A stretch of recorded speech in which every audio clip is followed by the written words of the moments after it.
Oi, pessoal! Bom, finalmente eu vou comentar sobre Superman entre a foice e o martelo. Esses dias eu fui numa loja que tem aqui em Petrópolis, que é um ex-aluno meu é proprietário dela, uma loja que vende quadrinho, que vende miniatura, jogos, né? E ele falou: Poxa, cara, você não comentou sobre Superman entre a foice e o martelo ainda? Procurei lá no canal. Realmente, demorei um pouquinho. Eu demorei um pouco para comprar e demorei um pouco para ler também, né? Dado o contexto que eu tenho vivido de falta de tempo. Bom, eu li essa história, Superman entre a foice e o martelo, anos atrás. Li a minissérie e eu lembro que na época essa história não me impactou tanto assim. Eu li essa história próximo àquela que eu considero a melhor história do Superman, ou melhor, a melhor história sobre o mito do Superman, que é Superman Identidade Secreta, que é do Kurt Busiek, né? Talvez por isso essa história aqui tenha ficado, para mim, um pouco eclipsada. Eu tenho a memória péssima, né? Então não lembrava tanto. De alguns elementos eu lembrava, porque são realmente marcantes. Mas vamos lá. Relendo hoje, eu posso dizer que com certeza eu apreciei mais a história do que quando eu li lá atrás, sei lá quantos anos atrás. Ela, vamos lá, vamos dar alguns dados. Né? Ela é escrita pelo Mark Millar, desenhada pelo Dave Johnson e pelo Kilian Plunkett. Não, são desenhistas que eu não tenho tanto conhecimento.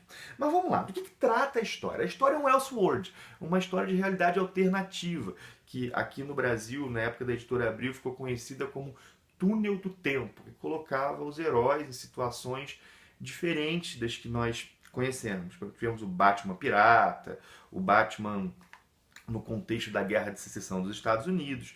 E ela trabalha uma pergunta relativamente simples. Né? O que aconteceria se o Superman, a nave que trazia o Superman, tivesse caído na União Soviética e não nos Estados Unidos? E é legal essa pergunta, e a forma que a história é trabalhada, porque o Superman é visto como um ícone americano.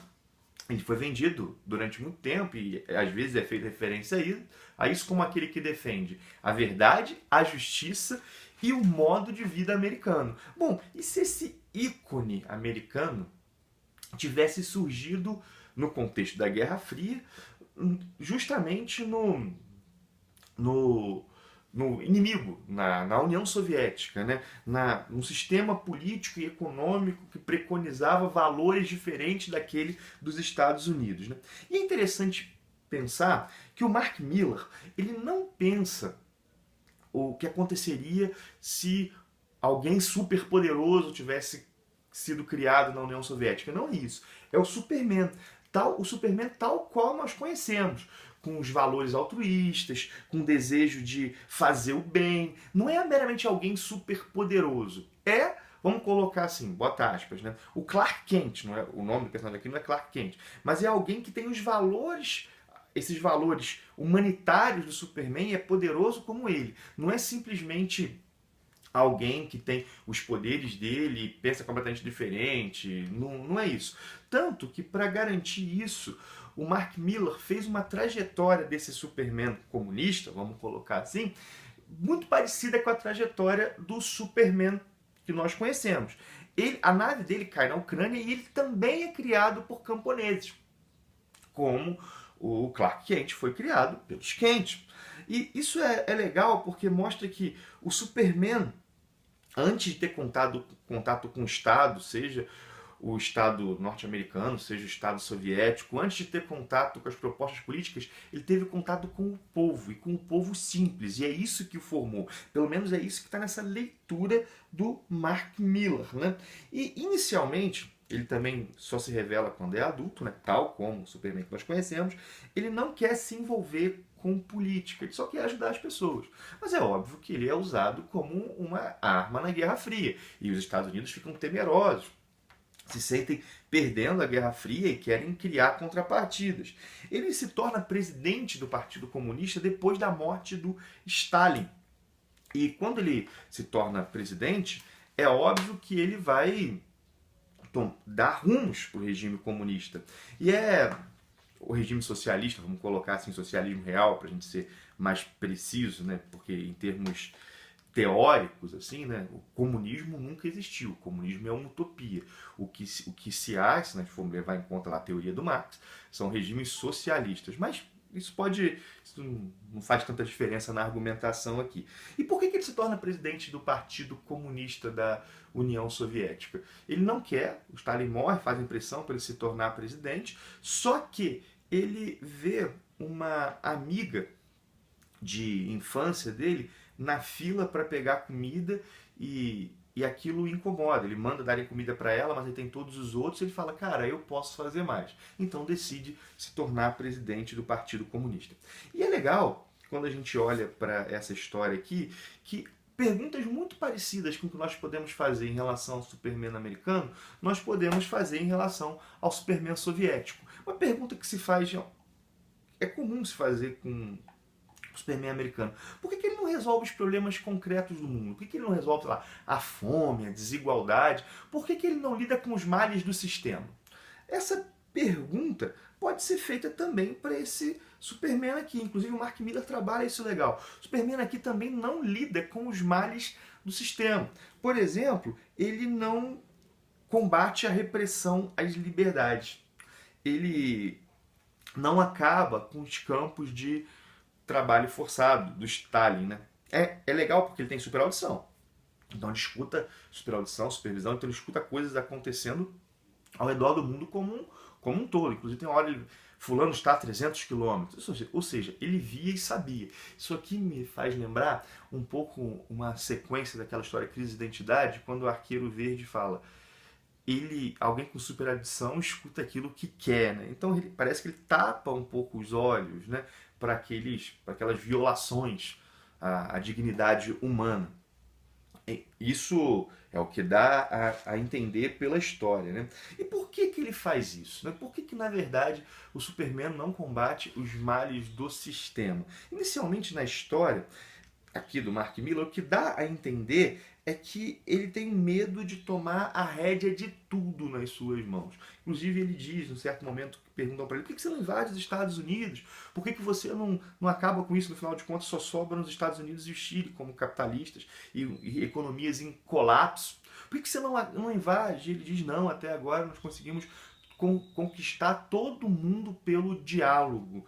Não derramamos uma gota de sangue. Aí você pensa, caramba, né? O regime comunista foi implantado de um jeito incruento, sem violência. Só que quando nós vemos a história nos seus detalhes, nós vemos que não foi bem assim.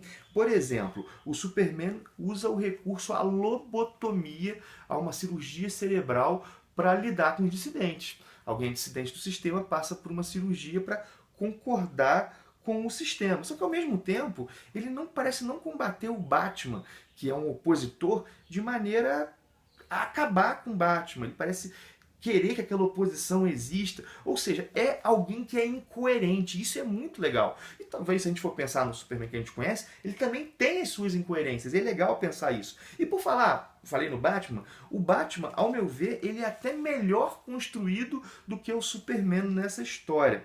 Vamos lá, se a gente for pensar o Batman tal qual a gente conhece, o Batman é alguém muito ligado ao sistema capitalista. A sua própria origem, né? São ricos, assaltados, ao sair do seu divertimento, que são baleados. E aí o menino usa a riqueza dos pais para se tornar esse grande combatente do crime. A história Entre a Foice e o Martelo, a história do Batman é diferente. Seus pais não são ricos que são baleados. Seus pais são opositores do Estado que são mortos pela polícia. E ele vê o Estado, na verdade um dos agentes do Estado, matando seus pais e jura combater esse Estado. Olha que interessante, para o Mark Miller, se o Batman do mundo capitalista combate o crime, o Batman do mundo comunista combateria a repressão do Estado. É uma leitura legal, né? Vale dizer que o Batman aqui não é o Bruce Wayne, é um russo. É um russo. Ou seja, isso aqui não é simplesmente um fato. A nave do Superman caiu na União Soviética e vamos tirar as consequências para isso e ver como é que o restante do universo DC se comporta. Não é isso. Isso aqui é toda uma releitura do universo DC tendo esse olhar a partir da União Soviética. Tanto que o Batman surge lá. Olha só, Talvez alguém diga, mas poxa, a forma que o Mark Miller constrói o comunismo, a oposição ao capitalismo, é simplista. E talvez tenha razão. Não acho que, que vai estar totalmente errado, né? O cara não está aqui levando em conta tratados de economia ou de ciência política, não tem uma visão altamente complexa da relação entre os sistemas. Só que pode dizer o seguinte, o Mark Miller é extremamente coerente na construção. Ele pensa, como é que ele pensa o socialismo e o capitalismo? A partir do legado da Revolução Francesa. Inclusive, vários cientistas políticos pensam assim. Sei lá, no capitalismo, nas democracias liberais capitalistas, nós teríamos o valor central a liberdade. E esse valor, às vezes, é vivido às expensas da igualdade. Já no socialismo, nós teríamos como valor central a igualdade. E a igualdade, por vezes, é vivida às expensas da liberdade. Né? Então, nós temos aqui, em vez de ser um Superman que luta pela liberdade, a justiça e o modo de vida americano, nós temos um Superman que luta pela igualdade, a justiça e o modo de vida soviético. É uma construção que é inteligente. O Mark Miller, às vezes, ele dá os moles dele, tem seus simplismos, mas aqui você vê que o cara pensou naquilo que estava construindo. Né? E essa oposição e os limites de cada visão do mundo são colocados aqui de maneira bem interessante quando o Lex Luthor cria um sistema a partir das contribuições dos dois, algo que ninguém nunca tinha imaginado. Uma espécie de lutorismo, né? Uma utopia futura. É legal ver isso aqui. Acontece ao fim da história, né? E o Lex é um personagem bem legal aqui. É um vilão, funciona como antagonista do Superman, alguém que tem inveja do Superman, que quer se mostrar como superior ao Superman, que acaba em certo momento se revelando como o ápice da humanidade, aquela pessoa que realmente dá soluções para os problemas, embora não seja uma pessoa boa, cara. É bem interessante o personagem do Lex Luthor. Bom, não vou desenvolver tanto o Luthor, porque senão o vídeo vai ficar enorme. E a minha ideia é só fazer alguns comentários mesmo. Mas ele lembra muito, no seu maquiavelismo, o Ozymandias de Watchmen. Lembra bastante. Bom, e o final? O final é uma sequência à parte bem legal, assim. Tem spoiler, eu vou dar spoiler, né? Vou falar sobre o final, não tinha como falar. Inclusive o final é o que ficou na minha cabeça da minha primeira leitura. No final, nós temos uma releitura do mito do Superman, de maneira que a ideia é que o Superman não viajou através do espaço, ele viajou através do tempo. E Krypton é a Terra no futuro. E o Superman é um descendente do Lex Luthor.